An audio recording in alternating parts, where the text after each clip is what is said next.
Ayan na nga mga kalapatids. Yan, magandang umaga. Ito, magpapakain po tayo ng ating mga alagang kalapati. Ayan, mix muna natin yung pagkain nila na kalapatids, pliers. Yan. Minix na natin yan. Nilagyan na rin natin ng mga pellets. Yan. Para at least pati yung mga inakay ay makakain ng maayos. Ayan guys, bali yung ating lofi nasa taas ng bubong, no?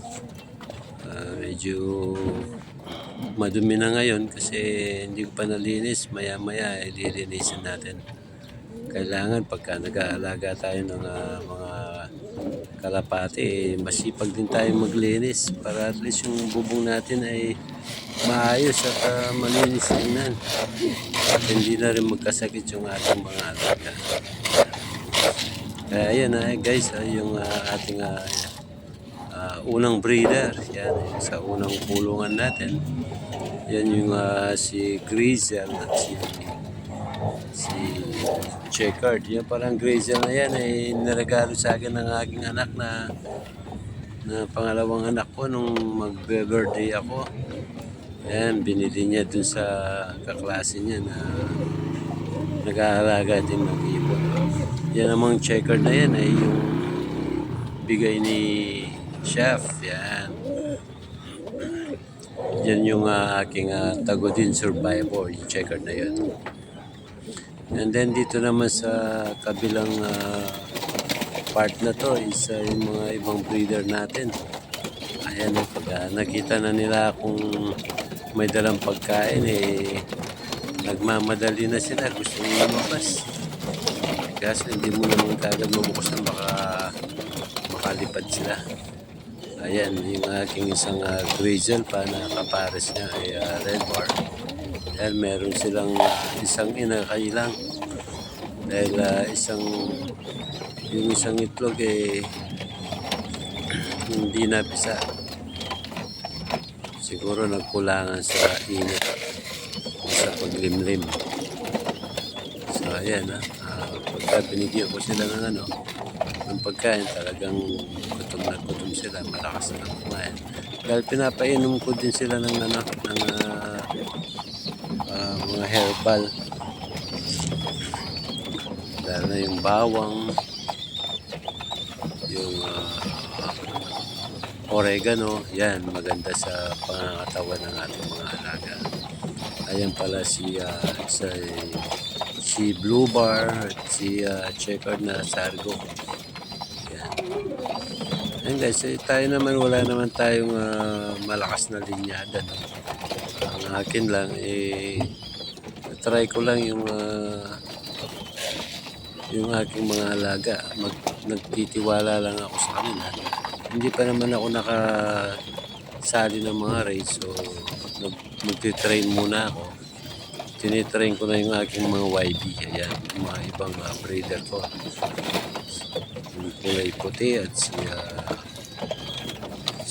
Checkered. Si Grizel pala, sorry. And then yung aking red bar, ayan. Ayan, red bar at si Black Check, ayan. Taiwan bird yan si Black Check. Ayan guys, ako baguhan pa lang ako, newbie ako. Siguro nasa 4 to 5 months pa lang akong nag-aalaga ng ibon. So ngayon medyo dumami na sila. Ayan pala yung pinapainom natin. Halos araw-araw yan. Oregano, calamansi, bawang, yan.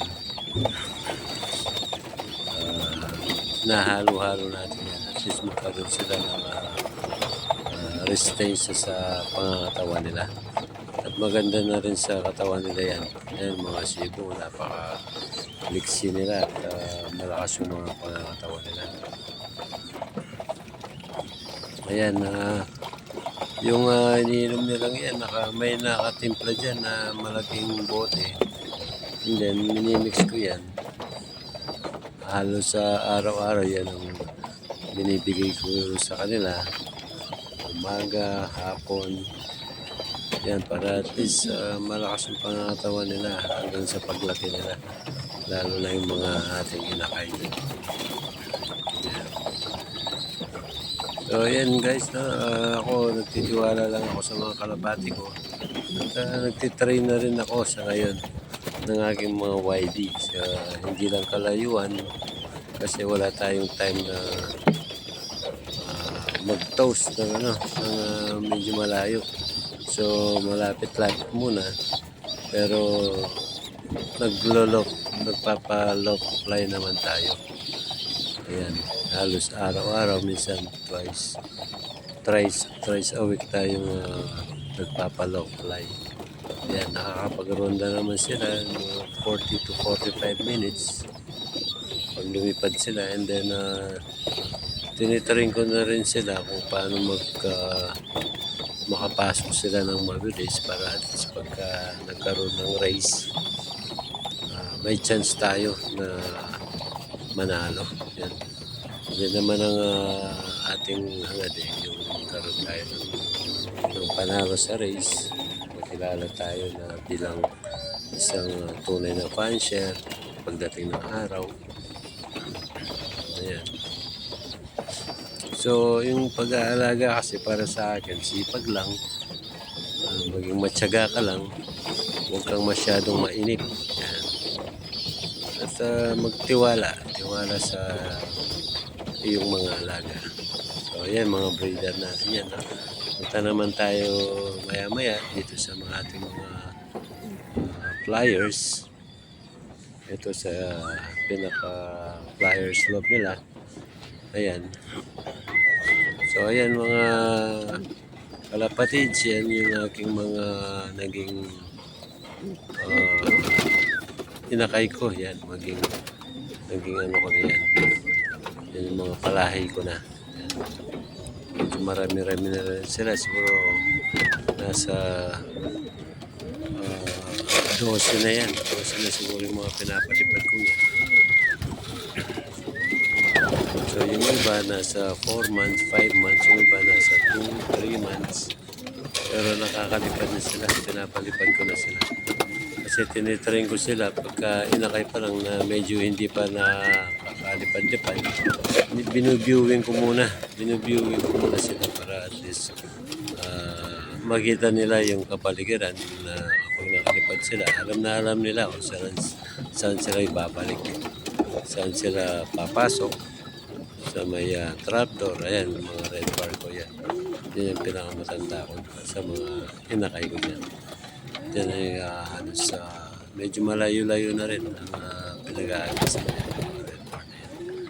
And then yung mga iba, yung puti, yan, mga checkered ko yan, mga inakay yan. Yung si Grizzle, medyo masama yung pagkaramdam nito.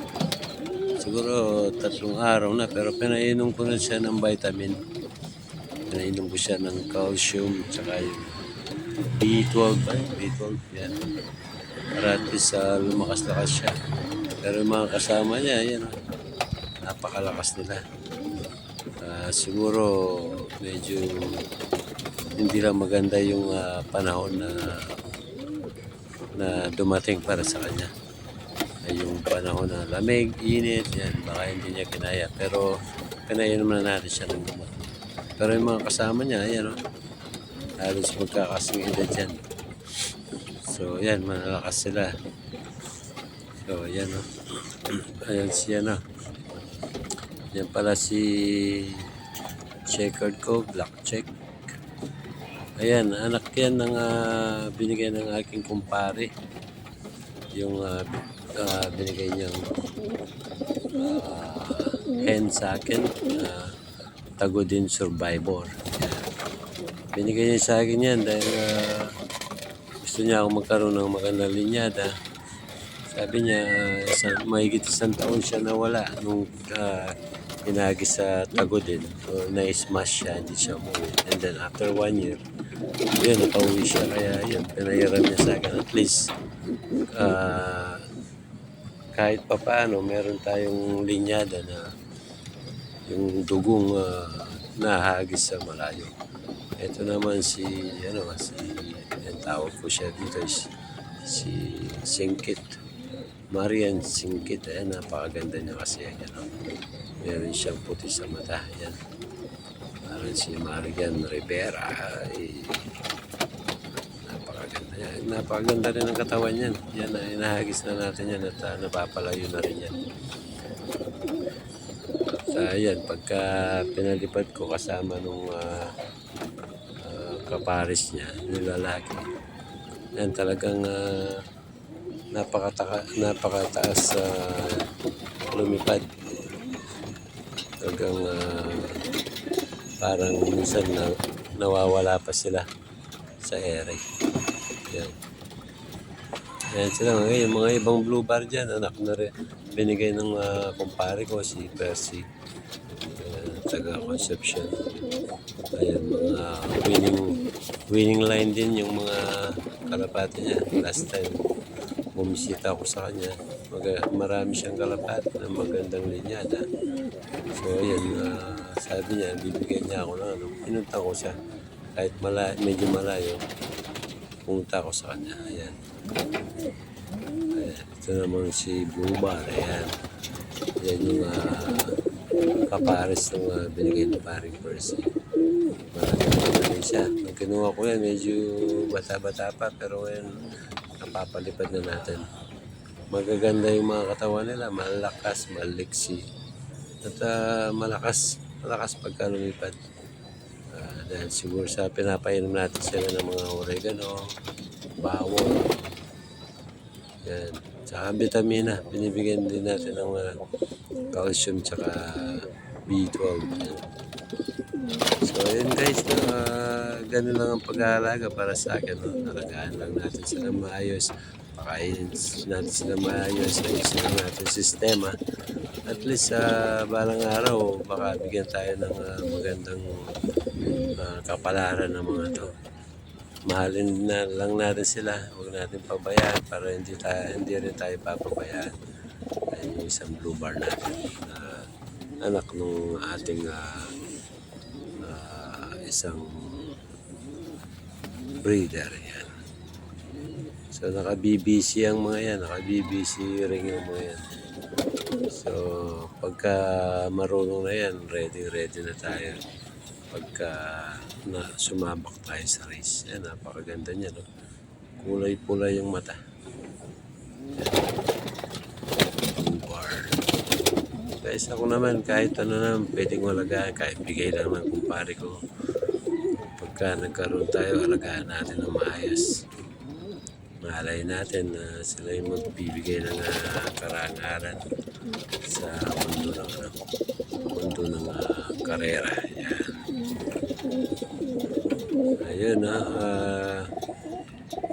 sana sa mga katulad kong panser, yun nga, yung mga baguhan na katulad ko, magtyaga-tyaga lang tayo sa pag-aalaga. Huwag tayo magmadali, bigyan lang natin sistema yung pag-aalaga. At at least pagdating ng araw, yan, makakasali din tayo at mahalin natin. Manalo din tayo katulad ng iba. So hanggang dito na lang ang aking video guys. No? Wala na akong alam sabihin. Basta yun lang ang aking nalalaman. Yung mga nalalaman natin sa mga pinapanood natin. So mag-ingat ang lahat. Happy flying. Sana manalo lahat ang mga kumakarera. Maraming salamat guys at bigyan ko lang ng inumin itong ating isang breeder dito. Baka mahuhaw sila. O ayan guys. Hanggang sa muli. Don't forget to like and subscribe na rin. Maraming salamat mga kalapatids. Thank you.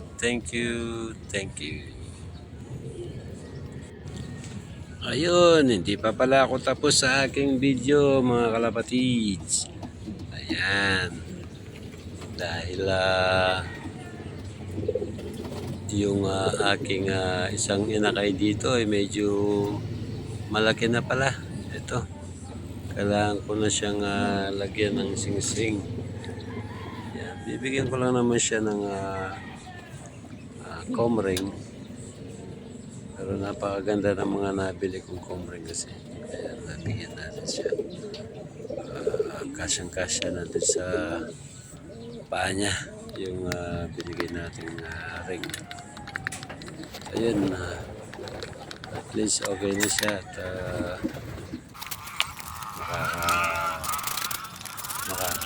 pwede na siya lumaki. Ayan, ayun guys, sinasabi ko guys, pagka nag-aalaga tayo, kailangan masipag tayo, maglinis. Hindi lang sa pag-aalaga o ano, kailangan huwag tayo maging maselan sa mga dumi ng mga alaga. Ayan, kailangan masipag din tayo maglinis. At least, hindi magkasakit yung ating mga alaga. Pati na rin tayo pagka, yan, naamoy natin, nahawakan natin. Hindi natin masabi, baka may mga mikrobyong na pupunta na sa katawan natin. So, kailangan maging maingat tayo. Ayan. Minsan araw-araw or twice a week, thrice a week kung nililinisan yan. Yan, para at least hindi na rin masira yung ating bubong dyan. So, ayan, pagka nalinis man, yung mga alaga natin ay tuwa naman. Dahil malilinis yung kanilang kapaligiran. Yung mga tulungan nila. Yung naman yung pwede nilang tapakan sa loob ng kulong. Ayan, kailangan palagi tayong malinis para maging healthy ang ating mga alaga. Okay guys.